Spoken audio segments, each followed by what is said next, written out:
바쁜 하루 일정을 다 마치시고 오늘 3일 저녁 나오신 여러분들을 주님의 사랑으로 환영합니다.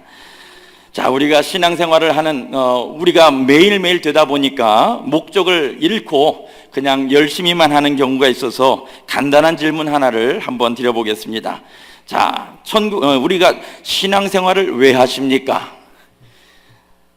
신앙생활을 왜 하고 계십니까? 우리 아이로부터 어른들까지 이런 질문을 드리면 대부분 답을 하시기는 천국 가려고요 라고 대답을 해요. 아마 다른 의견을 따로 얘기하진 않으실 거라 생각을 하는데, 천국 가려고요 하는 그 말에 한 번 더 질문을 해서 왜 천국 가려고 하세요? 라고 물어본다면 어떻게 생각되십니까?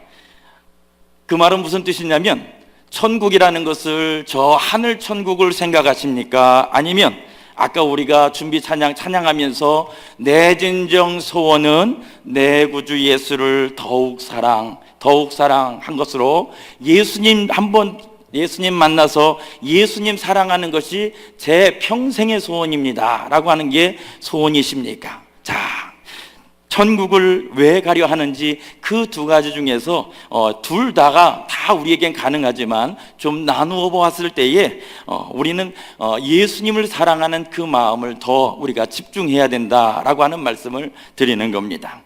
오늘 말씀은 레위기 말씀으로 우리가 아침마다 새벽마다 묵상하는 말씀인데, 오늘 말씀의 제목은 하나님의 통치라고 하는 제목으로 잡았습니다. 즉 하나님께서 우리를 다스리고 우리를 이끄시는 그 삶이 우리에게는 천국과 같은 삶입니다 라고 하는 것을 고백하는 거예요. 자, 하나님께서 안 계신 천국은 없지만 정작 우리가 관심 갖는 것은 예수님 사랑합니다가 아니라 환경만 바라보고 환경을 쫓아서 천국 가길 원합니다 라고 하는 것은, 그건 자칫 하나님에 대한 우리의 마음을 잃어버릴 수 있는 위험이 있다라는 겁니다. 어느 분이 꿈을 꾸셨다고 합니다. 꿈을 꾸었는데 똑같이 두 그룹의 사람들이 있는데 다 원으로 이렇게 둘러 앉았다라고 해요. 큰 원으로 사람들이 둘러 앉아 있고 이쪽도 똑같이 둘러 앉아 있는데 그 원 한가운데 밥상이 있는 거예요. 밥상. 그리고 나서는 그 밥상에서 밥을 뜨는 것을 사람들은 긴 막대로 된 것의 수저를 사용합니다. 수저가 그냥 이 수저가 아니라 막대기가 길어가지고 마치 삽보다도 더 긴 그 수저를 가지고 밥을 먹게 되는데, 한 그룹의 사람들은 그 긴 그 수저로서 음식을 떠먹으려고 하지만은 막대기를 사용하기가 어려우니까 입에 넣기도 전에 음식을 다 떨어뜨리는 거예요. 그래서 이 그룹의 사람들은 음식을 못 먹는 겁니다. 근데 반대편에 있는 그룹들은 똑같이 긴 수저를 갖고 있는데 음식을 떠서는 이게 당기거나 그러지 않고 뜬 그대로 옮겨가지고 옆에 있는 사람을 먹여주는 거예요. 그래서 다 옆에 있는 사람들을 먹여주다 보니까 결국 나도 다른 누군가가 먹여주는 그 수저로 받아서 먹더라라는 겁니다. 자, 환경은 똑같은데 한쪽 그룹에 있는 사람은 지옥과 같이 다 난리가 되고, 한쪽에 있는 그룹들 사람들은 천국처럼 그렇게 다 사이좋게 음식을 나눠 먹었다라는 얘기예요. 자, 이 꿈을 통해 생각해 보는 것은 과연 좋은 환경, 완벽한 환경이 우리로 하여금 신앙생활을 잘 하게끔 하는 것인가 생각해 보시자라는 거예요. 성경에 보면은 환경이 좋은데도 신앙생활 못한 경우들이 너무도 많습니다. 우리가 알다시피 에덴 동산이 가장 그 대표적이죠. 파라다이스인데도 불구하고 얼마 살지도 못하고 거기서 쫓겨나게 됐다라는 거. 또 약속의 땅, 가나안 땅, 그 가나안 땅에 들어간 이스라엘 백성들이 하나님 말씀을 따르지 않고 우상을 섬김으로 말미암아 그 땅도 빼앗기고 포로로 끌려갔던 일. 예수님 때에는 어땠습니까? 예수님 시대에는 예수님을 따라다니고, 우리 진짜 내 진정 소원 예수님 만나고 예수님 사랑하는 게 소원인데 예수님을 직접 본 사람들이 다 예수님 제자가 된 게 아니라는 거예요. 사도행전에 보면 고작 120명의 사람만 모여서 함께 기도했던 것을 보면 그 많이 따라다녔던 사람들이 다 어디 갔느냐 말입니다. 정작 예수님의 제자 중에 가룟 유다는 어땠습니까? 가룟 유다는 예수님을 파는 자가 됐다라는 거예요. 환경이 좋았는데, 신앙생활 잘할 것 같은 환경이었는데 그렇지 못했다라는 겁니다. 반면에 환경이 좋지 않아도 신앙생활을 잘한 그런 경우들이 있어요. 우리가 알다시피 대부분 성경에 나온 인물들은 환경이 열악하고 아주 어려울 때에 그때 하나님을 만나고 그러므로 인해서 하나님의 사람들이 됐다라는 겁니다. 그런데 정작 그렇게 하나님의 사람이 된 사람들의 그 결과가 때로는 우리가 원하지 않는 결과가 되는 경우도 있어요. 선지자들을 보면 선지자들이 고난을 당하는 경우도 있고, 스데반 집사는 돌에 맞아서 죽기도 하는 것을 보면 신앙생활을 열심히 했을 때에 그 환경이 우리가 볼 때는 바람직하지 않고 내가 그렇게 하고 싶지 않은 모양을 갖는 경우들도 있다라는 겁니다. 이런 모습을 볼 때에 우리의 환경이 우리의 신앙생활을 증명하지 않는다라는 거예요. 내가 지금 잘 살고 있는 것이 하나님께 복을 받은 것이고, 내가 지금 병든 게 하나님께 벌 받은 게 아니라는 겁니다. 환경은 어떻다 할지라도 하나님을 바라보는 것은 그 환경하고 똑같은 것이 아니라는 겁니다.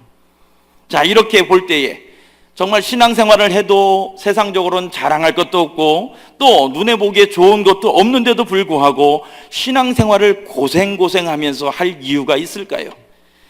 우리가 이런 생각이 들 때쯤 보면 십자가 한평강도가 가장 운이 좋은 사람인 것 같아요. 그 사람은 자기 마음대로 살다가 마지막 때에 예수님을 믿음으로써 인생의 가장 중요한 타이밍에 말하자면 구원을 받은 인생의 투자를 가장 잘한 사람이다 라고 생각할 수도 있다는 겁니다. 하지만 그렇진 않겠죠. 욕심이 우리의 눈을 가리워서 못 본 것 뿐이지, 우리가 정말 신앙생활이라고 하는 것은 예수님을 믿는 그 순간에 천국이 시작됐다라는 겁니다. 예수님을 우리가 고백하는 그 순간에 우리는 예수님을 만난 거예요.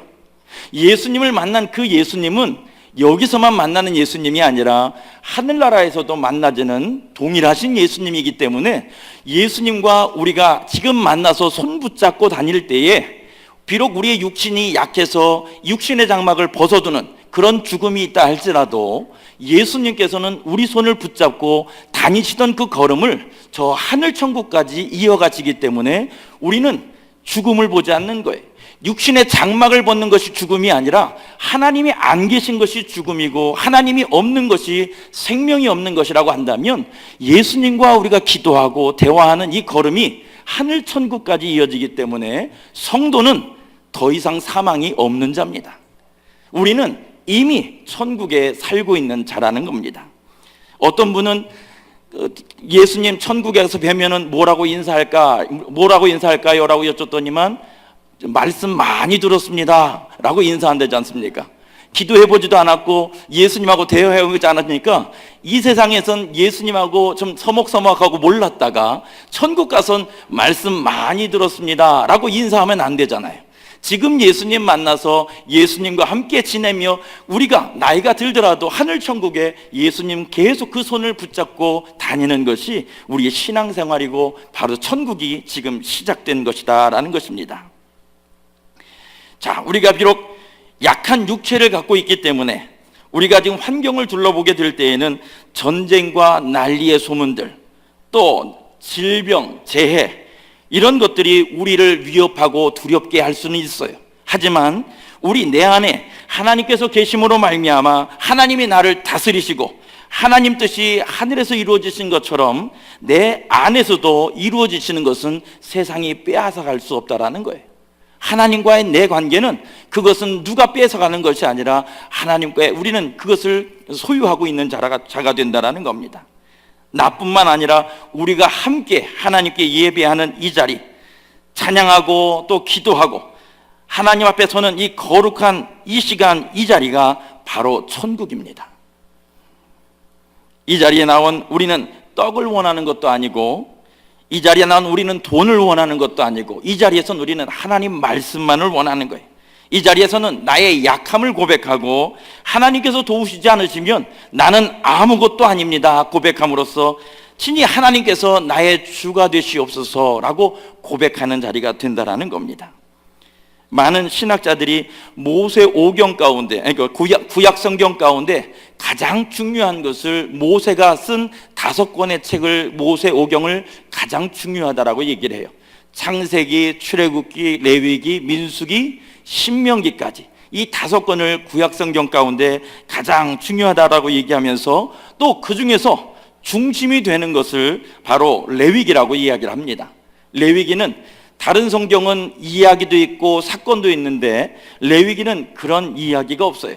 하나님의 명령으로 된 것입니다. 마치 거기에는 물고기를 준 것이 아니라 물고기 잡는 법을 알려주는 것이 레위기라는 거예요.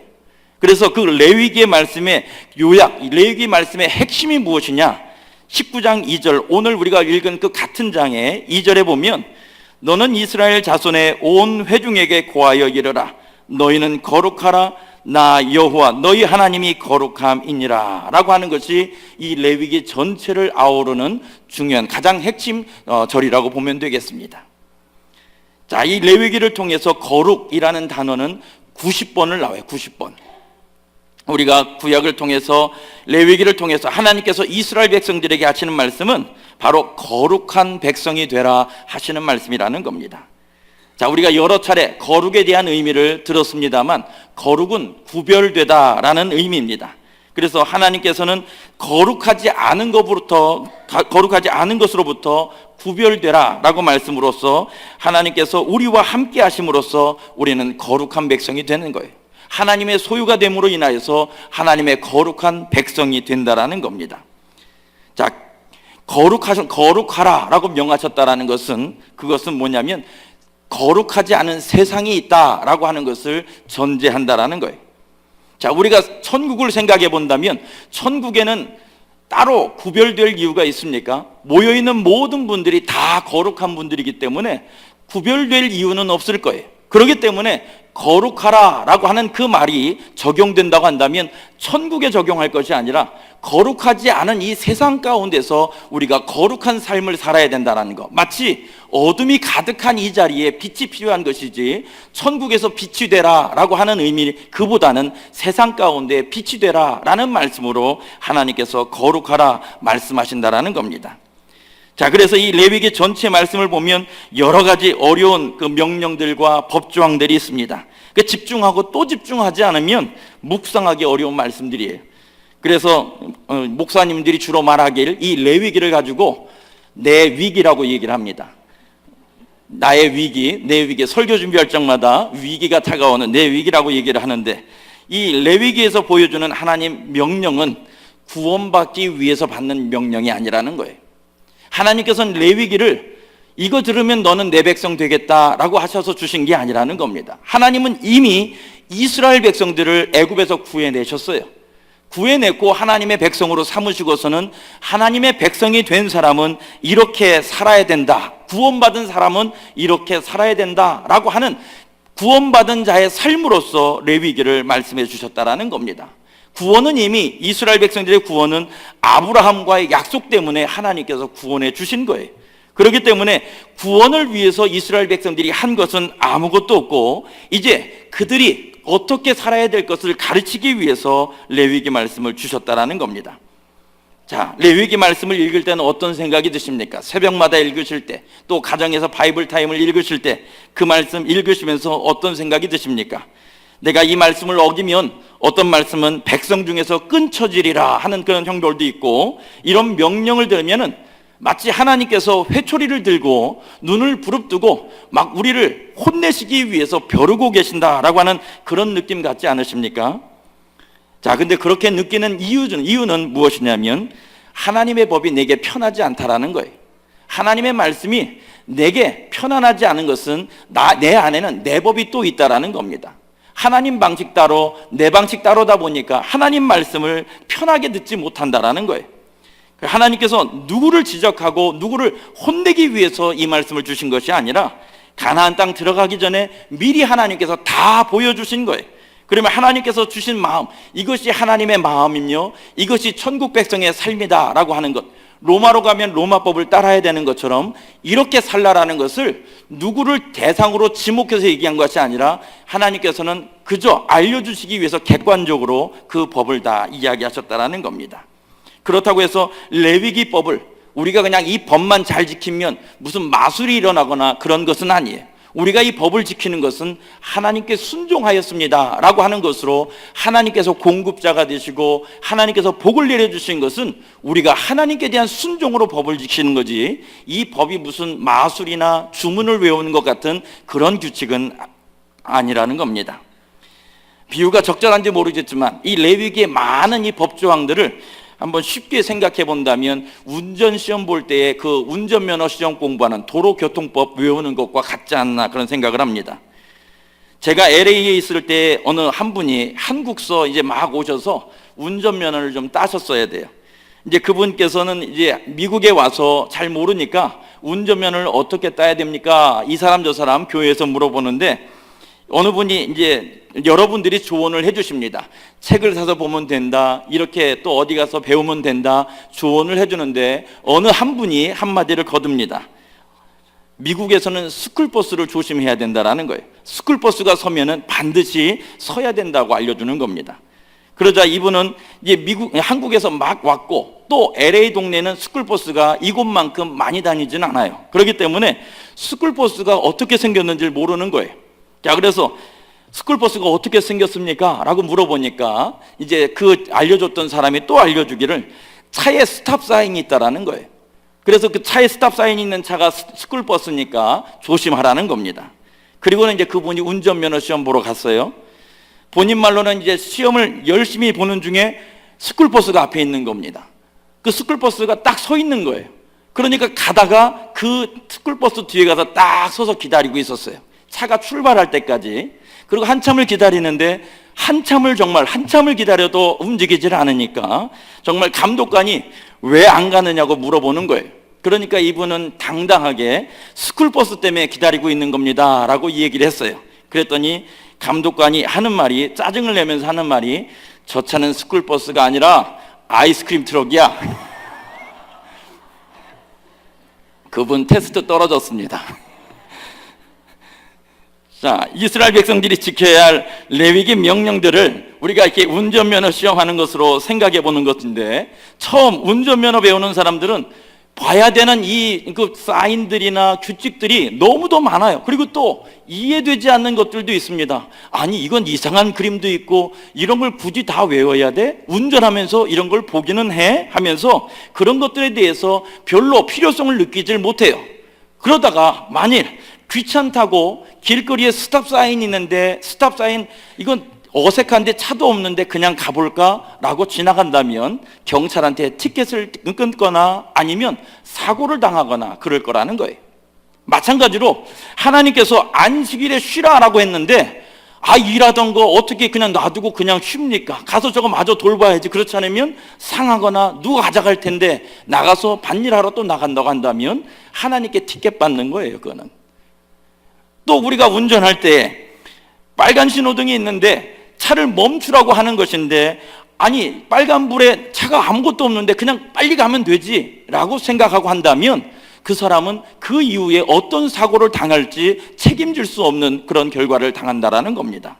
마치 하나님께서 엄중히 경고하셔서 백성 중에 끊쳐지리라 하신 그 명령을 그냥 가볍게 여기고서 뭐 어때? 라고 했을 땐 그 뒷감당을 자기가 감당해야 된다라는 거예요. 우리가 운전하면서 이런 법규들이 불편하게 보이지만 결국 운전하면서 보는 것은 그 모든 도로에 나 혼자만 있는 게 아니라는 거예요. 그 도로에는 수많은 차들이 지나다니고 있다라는 겁니다. 그렇기 때문에 그 법 하나하나 지켜야 되는 것, 그것은 나를 괴롭히는 법이 아니라 도리어 그 많은 차들이 질서 있게 다니는데 나를 안전하게 지켜주고 모든 흐름들이 안전하고 빠르게 다닐 수 있도록 질서를 지켜주는 것이기 때문에 도리어 나를 지켜주는 법이다라고 하는 것을 그 운전하는 현장 가운데 알게 된다라는 것입니다. 자, 우리가 운전할 때 그렇게 운전을 능숙하게 하면 좋지만 이런 율법들을 볼 때에 능숙하게 운전할 수 없으니까 막 티켓을 받는 경우도 있고 아니면은 어디가 어딘지 모르고 당황하는 경우들도 있어요. 그거는 우리가 율법의 완전한 자가 되지 못했기 때문이라는 겁니다. 그런데 오히려 우리가 이 율법들을 이제는 우리가 더 자신 있게 율법에 대해서 부담 갖고 두렵지 않을 것은 뭐냐면 우리는 율법의 완성 되신 예수님과 함께 있기 때문이라는 겁니다. 바로 우리가 운전할 때는 사인 하나하나가 부담스럽고 염려가 되는데 이제는 운전대를 누가 잡았냐면 예수님이 잡으신 거예요. 우리가 예수님을 믿고 예수님과 동행하는 것은 예수님께서 그 운전대를 잡아주심으로 인해서 우리는 그 옆에 조수석에 타는 거예요. 그러니까 예수님이 법규를 위반하실 일이 있겠습니까? 예수님이 길을 잘못 들으실 일이 없잖아요. 우리는 그 곁에 서서 편안하게 드라이브를 즐길 수 있다는 겁니다. 가고자 하는 곳 어디든지 주님과 함께 다니면서 이 율법에 고민하지 않고 내가 율법을 어길까 염려하지 않고 예수님 가신 그 길만 따라가고 십자가의 길을 따라가게 되면 우리는 이 율법을 어기는 것이 아니라 예수님과 함께 즐거운 신앙의 길, 그 길을 여정을 나아갈 수 있게 된다는 것입니다. 우리가 이 레위기 말씀이 나를 힘들게 하는 것이냐라고 생각해 봤을 때 결국에는 하나님께서는 이 레위기 말씀으로 말미암아 이스라엘 백성들을 바꾸셨다라는 거예요. 이스라엘 백성들이 누구였습니까? 애굽에서 종살이만 하던 사람들이었다라는 거예요. 교육받지 않았고 자기 종살이만 하고 자기 마음대로 살던 사람들, 그리고 또 견딜 수 없는 그 광야 가운데서 언제라도 난동을 부릴 수 있고 룰을 깰 수도 있는 그 사람들을 하나님께서는 40년간 공동체를 이루며 살 수 있도록 그들을 바꾸셨다라는 겁니다. 자, 오늘 성경 말씀 읽은 것을 보면 사회에서 약한 사람들에 대해서 이렇게 하라라고 하는 하나님의 명령을 들었습니다. 가난한 자들, 그리고 또 외국인들, 그들을 위해서 곡식과 열매를 남기라는 것, 그리고 이웃을 억누르거나 빼앗지 말라는 것, 그리고 품꾼에게 삭슬 줄 것을 내일로 미루지 말라는 것, 그리고 장애가 있는 자에게 해가 되는 일을 하지 말라라고 하는 이야기를 오늘 하나님께서 명령해 주셨다라는 겁니다. 자, 우리가 세상적 관점으로 볼 때는 이 말씀은 참 어려운 말씀이에요. 성공이라는 걸 생각해 볼 땐 우리가 경쟁을 해야 되고 다른 사람보다 좀 더 나아야 하기 때문에 다른 사람이 약하다라고 하는 것은 나에게는 유익하다라는 거예요. 나한테는 유리한 기회라는 겁니다.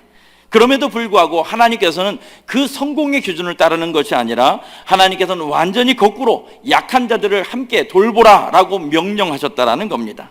바로 이것은 세상은 성공을 향해서 달려가라고 이야기하지만 하나님은 무엇을 이야기하시냐면 바로 한 공동체고 한 가족이다라고 이야기하신다는 거예요. 함께 사랑하고 함께 나아갈 가족이지 누가 누구보다 더 뛰어나고 더 나은 것이 없다라는 거예요. 주인은 하나님이시라는 거예요. 하나님 앞에 서서 누가 강하다고 자랑을 하겠으며 하나님 앞에 서서 누가 돈 많다라고 자랑할 수 있겠느냐라고 하시면서 주시는 이가 하나님이시기 때문에 하나님 거기 때문에 하나님께서 명하셔서 다 가져가지 말고 약한 자들과 나누라 하나님 명하셨다라는 것입니다. 바로 외형적인 차이는 있다 할지라도 우리가 공동체로 함께 지나는 것, 약한 자가 그 가운데 차별받는 것이 있다고 한다면, 누군가가 억울한 일 당해서 차별받고 밀려나게 된다고 한다면 그것은 하나님께서 원하시는 공동체의 모습이 아니라는 거예요. 하나님께서는 다 한 식구고 다 한 가족이기 때문에 누구 하나 소홀히 할 수 없다라는 겁니다. 모두 다가 다 똑같아야 된다라는 방식을 세상에서는 평등이라고 이야기를 합니다.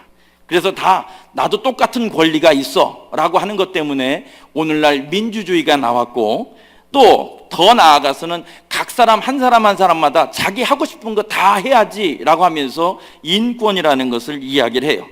그래서 이야기하는 것이 이제는 평등하게 한다 해서 평등법, 차별금지법이라는 것을 이야기하지만 바로 이 평등이라고 하는 세상이 만들어주는 법으로서의 평등은 무엇을 말하냐면 단지 기회만 똑같이 주겠다라는 겁니다. 기회는 주지만 가난의 문제는 당신이 알아서 하시오. 기회는 주지만 이 문제는 당신이 알아서 하시오. 기회만 줄 뿐이지 본질적인 문제는 자기 스스로 알아서 하라라고 하는 것이 평등법의 한계예요. 그런데 또 이 평등법을 어떻게까지 사용하게 되냐면 사람이 연령이나 또는 장애 또는 성별, 결혼, 인종, 지역, 종교에 따라서 차별받을 수 없다라고 이야기하면서 또 그 안에는 성전환의 문제, 성결정까지도 개인의 인권이다라고 하는 것이 오늘날 만들고자 하는 법의 내용이라는 겁니다. 자, 이것이 바로 세상이 말하는 평등이라는 거예요. 자, 하나님 앞에서 인권을 이야기할 수 있습니까? 사람들끼리는 인권을 이야기할 수 있지만 피조된 사람이 창조주 앞에서 나도 권리 있거든요. 하나님 앞에 인권을 이야기할 수 있습니까? 하나님께서 말씀하시는 것은 레위기의 말씀을 통해서 우리에게 생각해 하시는 것, 먹을 것 중에 정한 것과 부정한 것, 행해야 될 것 중에 해야 될 것과 말아야 될 것, 하나님께서 이 법을 삼아두신 그 이유는 뭐냐면 사람이 할 수 있다고, 사람이 바란다고 해서 모든 것을 다 하는 것은 아니라는 것을 알라고 법을 주신 거라는 겁니다. 아예 하나님께서 모든 것을 완벽하게 하시려면 죄질 능력도 없게끔 사람을 그렇게 만드셨어야죠. 하나님께서 불순종할 그런 여지도 남기지 말으셨어야 되는데 하나님께서는 우리가 불순종하게 되면 불순종할 수 있도록 그 의지를 놔두셨다라는 겁니다. 유혹받을 수 있는 환경 가운데 놔두셨다라는 겁니다. 그러면서 거룩하라 명하셨어요. 유혹도 받고 생각에는 악한 생각도 있지만 그것을 쓰면 거룩하지 않은 것이지만 쓰지 않으면 하나님 앞에 구별된 사람으로 거룩한 자가 된다라는 거예요. 우리가 하나님의 로봇가 아니라 우리 스스로의 고백으로 하나님 사랑합니다를 원하시기 때문에 흐르는 물에 떠내려가는 물고기, 죽은 물고기가 아니라 거슬러 올라가고 가고자 하는 대로 생명을 지닌 자가 돼야지 유혹한다고 넘어가고 죄 생각된다고 죄 짓는 것은 살아있는 게 아니라는 거예요. 하나님의 말씀을 마음에 두었을 때에 이 환경 가운데 어떻게 거룩할 것인가 늘 하나님의 말씀을 기준으로 하나님의 사람으로 서기를 노력하는 것이 거룩이고 그것이 바로 생명, 살아있는 존재다라는 것입니다. 또 아까 인권에 대한 이야기, 평등에 대한 이야기를 얘기했는데 사람마다 차이가 있다는 것을 인정하지 않고 획일적으로 평등이라는 걸 이야기하다 보니까 또 범어지는 그런 잘못이 어떤 것이 있냐면 역차별이라는 그런 잘못이 있어요. 큰 사람하고 작은 사람하고를 똑같이 만들려다 보니까 말하자면 큰 사람이 손해를 보는 경우들이 생긴다라는 겁니다. 무슨 말이냐면 우리 기독교를 타 종교와 비교해 두면서 기독교만 너무 많은 그런 혜택을 받는 것이다 해서 공공장소에서 기도하는 것을 말하자면 종교의 자유에 어긋난다 해서 금지를 시키는 거예요. 이미 붙어있는 십자가가 붙어있는데도 불구하고 종교 간에 평등하지 않다, 기독교만 위해 주는 것 같다 해서 십자가를 떼는 그런 역차별을 하는 것이 세상이 말하는 평등의 방법이라는 것입니다. 하지만 우리가 함께 평등하다라는 것은 모든 조건을 무시하고 똑같이 그런 것이 아니라 밥을 2그릇 먹을 사람에게 1그릇 주고 밥을 반 공기만 먹어도 되는 사람에게 1공기 먹어야 된다라고 하는 그런 획일적인 평등이 아니라 하나님께서 주시는 그 평등이라는 것은 바로 우리 모두 다양하고 차이가 있지만 함께 어우러짐으로 말미암아 하나님 안에 다양한 한 공동체를 이루는 것이 하나님의 평등이라는 거예요. 하나님께서는 공급자시고 하나님께서는 우리 자신보다도 더 잘하시기 때문에 하나님께서 우리를 하나도 소홀하지 않게끔 모두 사랑으로 엮어주신다라는 겁니다. 마치 가정의 아버지와 어린 아기를 둘 때에 힘으로나 조건으로나 상대가 되지 않지만 가정 안에 아빠 마음대로 하는 것이 아니라 어린 아기와 아빠가 함께 조화를 이루면서 함께 살 수 있는 것은 서로 사랑하기 때문에 그렇다라는 거예요. 아기의 입에 들어가는 음식에 대해서 아빠가 돈 아까워하지 않고 아기가 잘 먹는 것으로 말미암아 아빠가 오히려 기쁜 것, 내가 저 사람을 위해서 일을 해서 내가 힘들어야 되는데 힘들지 않고 내가 기쁘고 그 일을 감사하게 생각하는 것, 그것이 바로 사랑하고 있다는 증거라는 겁니다. 서로가 서로를 사랑하고 있을 때에 그 차이를 극복하고 모두가 하나 되는 공동체가 될 수 있다는 겁니다. 하나님께서 우리에게 거룩하라라고 하시는 것은 우리끼리만 잘 살자 하시는 말씀이 아니라는 거예요. 오늘 말씀에서도 가난한 자들 뿐만 아니라 곡식을 남겨두어야 할 이유 중에 타국민도 하나님께서는 포함하셨다라는 거예요. 우리가 거룩하라라고 하는 것은 무엇을 말하냐면, 그것은 거룩하지 않은 사람들에 대해서 우리가 하나님의 일하심을 드러내기 위해서 거룩해야 된다라는 겁니다. 마치 어둠에 비추는 빛과 같이 거룩함으로 말미암아 하나님을 찾는 사람들이, 아, 저 사람들은 하나님의 다스리시는 방법으로 사는 사람들이야 라고 구별해야 할 수 있다는 거예요. 우리가 조금만이 아니라 온전히 하나님께 순종하여진다면 일상을 가지고서도 하나님을 드러낼 수가 있다는 겁니다. 다니엘이 세 친구와 함께 바벨론 포로로 끌려갔을 때에 우상에게 바쳐진 왕의 음식을 주려 했을 때에 우리는 고기 먹지 않겠습니다, 우리는 채식만 주십시오 라고 그렇게 간구했을 때에 그 채식만 먹고서도 그들이 훨씬 더 보기가 좋았고, 그들이 훨씬 더 고기 먹은 그런 왕의 음식을 먹은 소년들보다 더 나았기 때문에 신하가 과연 그들의 말이 맞다라는 것을 인정했던 것처럼, 하나님께 온전히 순종하고 하나님의 다스림이 우리의 삶 가운데 온전히 이루어지면 우리가 그냥 일상을 사는 그 모든 삶이 세상에 있는 사람들에게는 하나님께서 함께하는 삶, 거룩한 삶으로 보이게 되어진다는 것입니다. 바로 하나님께서는 우리를 거룩하라 하신 이유는 우리만을 위한 것이 아니라 하나님을 찾는 자들에게 하나님을 드러내시는 데 도구로 우리를 쓰시길 원하신다라는 거예요. 우리 내일 저녁부터는 부흥회가 시작됩니다. 우리 일상이 바쁘지만 부흥의 기간이 하나님의 말씀이 선포되고 하나님 앞에서 천국의 잔치라고 생각되어집니다. 그러니까 그 시간에는 우리가 함께 찬양하고 하나님 앞에선 우리가 다른 염려 근심들 내려두고서 우리가 마음껏 예배하는 자리가 되어지는 거예요. 비 소식도 있고 우리가 환경적으로는 좋지 않은 그런 환경들이 되어지겠지만, 바로 이 부흥회가 날 향한 선물입니다. 또 이 성회가 선포되었을 때에 바로 우리가 천국을 맛보게 됩니다 라는 그 사모함을 가지고 우리 부흥회를 사모하시고 기도로 함께 준비했으면 좋겠습니다. 우리 함께 일어서셔서 찬송하겠습니다. 502장 대산을 넘어 험곡에 가도 찬양하겠습니다.